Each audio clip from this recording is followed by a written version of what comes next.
The galaxy's eldest races took in humanity for the first time, and new panic. The archives were never designed to be read by 9 judges who thought they owned the calendar. First Elder Vailtark broke the seal on the forbidden ledger with a single click of his triple-jointed thumb.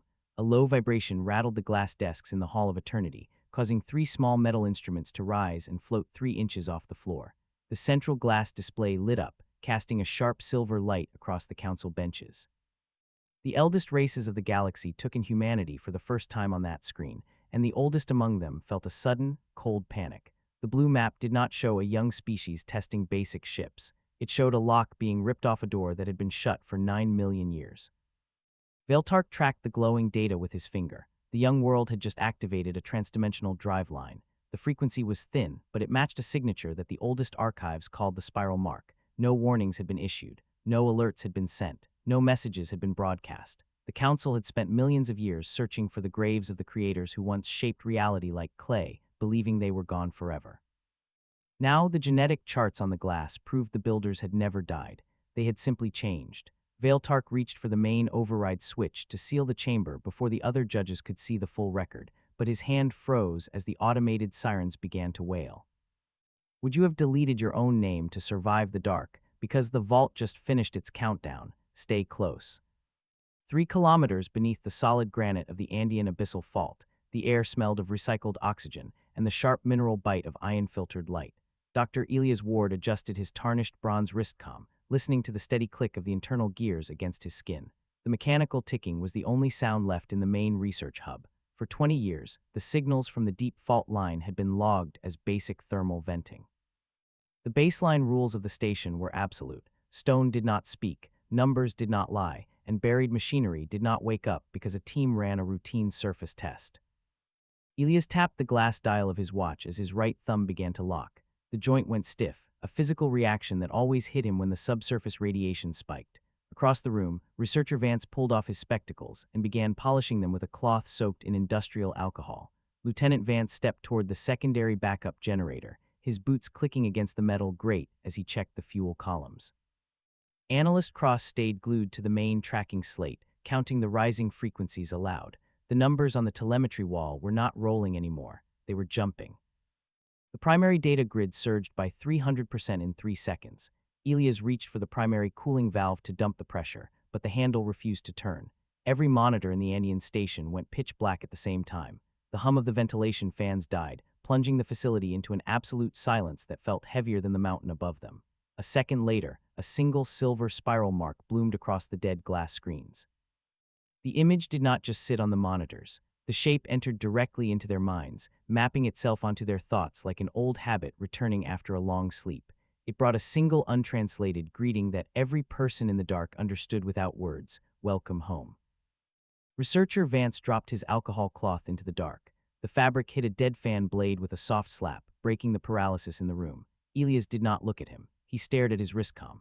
The hands had stopped moving entirely, locked on the baseline human second where the grid had failed. The silver mark in his head felt warm, clearing away a dull fog he had carried his entire life. The genetic markers rising from the fault were not new mutations. They were ancient blueprints, matching the core star systems at the center of the galaxy. Far above the atmosphere, 12,000 warships of the Zankiri Dominion dropped out of warp near the Jovian perimeter. Their chitinous prows caught the yellow light of the sun as they formed an aggressive blockade line across the sector. Supreme Commander Verelzan stood on the command deck of the Iron Dominion, his triple-jointed digits tapping against his heavy torso armor. His milky white compound eyes reflected the small blue planet on his tactical map. An automated warning signal was looping on his radio console, broadcasting a flat, mechanical voice across the local sector. Verelzan reached out and cut the audio line with a sharp flick of his claw. The local biological units are developing a primitive drive line, Verelzan said, his breathing mask venting a cold plume of liquefied gas into the bridge air. They have stumbled onto an ancient infrastructure vault. Move the Vanguard vessels into the inner atmosphere and secure the site before the Elders notice the leak. His advisors did not move to challenge the order. The Zankiri had claimed 400 worlds by taking what was left behind by dead empires. To them, a young civilization was just an administrative hurdle. The Armada pushed past the moon, but they did not reach the upper clouds. A single mass of continental machinery rose from the shadow of Jupiter, its silver armor plate stretching for thousands of kilometers. The construct did not charge energy cannons. It did not launch fighter pods. It did not raise shield walls. It simply unfolded its internal rings, altering the geometry of local space. The Iron Dominion hit an invisible wall. The flagship's primary engines lost their compression cycles in a millisecond. The main fusion reactors dropped into a cold, dead state. Every tactical screen on the bridge went dark, leaving 12,000 vessels drifting through the void on dead ballistic paths. Verelzan stumbled forward against the manual viewport, his claws scraping the glass as he looked out at the silent armada. The arrogance vanished from his breathing mask's rhythm. The giant silver rings near Jupiter were glowing with the exact same spiral mark that had just appeared on his dead status slates.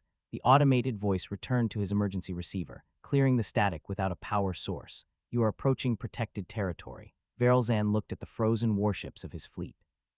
They did not fight, they did not retreat, they simply stopped. This was not a weapon defending a territory, it was a house recognition sequence. Down in the Andean conference room, the global broadcast grid was dead, but nobody was looking at the machinery. The human research team stood together in the pale silver light projected from the central vault door. The granite walls had split open, revealing vast chambers made of a polished metal that unknown physics allowed to exist without support pillars. Custodian 7 stood before them, a tall figure made of shimmering silver light that did not cast a shadow. She looked at Elias, her digital face holding a quiet, patient expression that had waited through an eternity of stone. "We did not build these installations," Custodian 7 said, her voice echoing inside their heads instead of the air. "We simply took our armor off and crawled inside the marrow to hide from the cleaning crew. Your fleets are operating under the delusion that architecture is dead just because it stopped breathing. They are not changing our names. They are simply speaking the syllables we deleted to stay safe."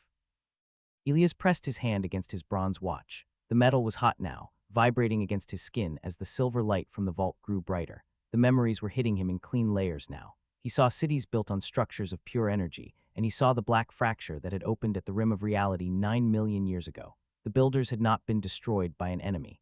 They had discovered that the universe possessed an automated immune response called the Harbingers. Every time a civilization grew too complex, the reset switch flipped to delete them. The architects had chosen devolution over extinction, stripping their own minds to become humans so the system would miss them.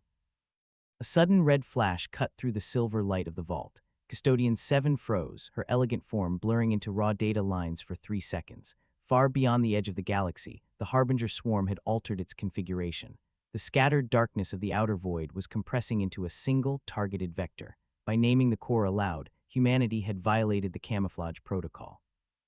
The reset engine had processed the change, and it was now heading directly toward the solar system to correct the anomaly. "The dark at the rim of your star systems isn't empty space," Custodian 7 whispered, her serious expression returning as the red warning lines stabilized. "It's an engine that ran out of variables to process. The system has noticed us. The alignment is complete, and they will come here first." Across the planet, the sky did not turn dark, it turned clear. The clouds broke as 30,000 moon-sized vessels materialized out of folded space, taking up defensive positions between Earth and the outer rim. Billions of human minds synchronized through the active subsurface grid, sharing thoughts, languages, and ancient technical formulas without a single dropped link.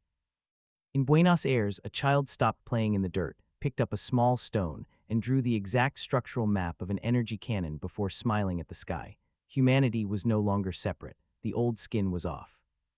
Inside the Hall of Eternity, First Elder Veiltark watched his tactical star maps turn solid red from the outer border to the core. The younger judges were shouting, demanding the deployment of the Elder fleets, but Veiltark slowly sat down on his bench. "The grid lines have not been wiped away," he said to the quiet room. "They have been claimed by their proper draftsmen. We spent millions of years looking for their graves, and they were simply waiting for their attributes to reset."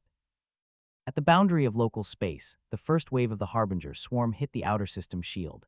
There was no sound. There was no explosion. There was only an immediate absence where the darkness touched the silver barrier. Space itself stopped behaving like space at the impact point, turning into an unstable gray stillness where stars vanished from the register. The planetary guardian moved forward into the gray tide, its massive rings spinning counterclockwise against the void as the final loop opened. Elias walked out of the Andean station exit, stepping onto the solid rock of the mountain ridge. The bronze wristcom on his arm had stopped ticking, its hands pointing toward a horizon that didn't use baseline human seconds anymore. He looked up at the shield lines glowing bright against the stars. The sky was steady, the air was cold, the mountain was silent. He reached down and unbuckled the tarnished bronze strap, letting the watch fall into the granite crevice beneath his boots. The metal case clicked twice against the stone before settling into the dark. The spiral symbol on the horizon burned with a pale, cold light that did not flicker.